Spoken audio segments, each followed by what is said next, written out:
চলো কল্পনা করো এমন একটা জাহাজ যেটার উপর থেকে ফাইটার জেট উঠতে পারে। সমুদ্রের মাঝখানে এটা হলো এয়ারক্রাফট ক্যারিয়ার, যাকে বলা হয় সমুদ্রের ভাসমান বিমান ঘাঁটি। এটা আসলে একটা ফ্লোটিং মিলিটারি বেস।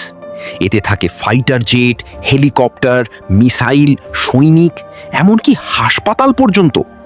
সব কিছু একটাই জাহাজে। এর সাইজ একটা ছোট শহরের মতো। এর ভেতরে থাকে 2300-র বেশি কম্পার্টমেন্ট আর প্রায় 8 কিলোমিটার লম্বা করিডর। মানে ভিতরের দিকেই যেন একটা পুরো পৃথিবী গড়ে উঠেছে। এবার কথা বলি ভারতের আইএনএস বিক্রান্ত নিয়ে, যেটা 100% ভারতে তৈরি। কোচি শিপইয়ার্ডে প্রায় 23,000 কোটি রুপি খরচে বানানো হয়েছে, আর এর দৈর্ঘ্য 262 মিটার। এখন এটি বিশ্বের শক্তিশালী এয়ারক্রাফট ক্যারিয়ারগুলোর একটি। এয়ারক্রাফট ক্যারিয়ারের মূল কাজ হলো সমুদ্রের মাঝখান থেকেই ফাইটার জেট লঞ্চ করা এবং আবার ফিরিয়ে আনা, কোনো ল্যান্ড রানওয়ে ছাড়াই। এর উপরে থাকে একটি বিশেষ রানওয়ে, যাকে ফ্লাইট ডেক বলা হয়। এখান থেকে জেটগুলো ক্যাটাপাল্ট সিস্টেমের সাহায্যে টেক অফ করে, আর ল্যান্ড করার সময় অ্যারেস্টিং ওয়্যার ব্যবহার করে কয়েক সেকেন্ডের মধ্যেই থেমে যায়।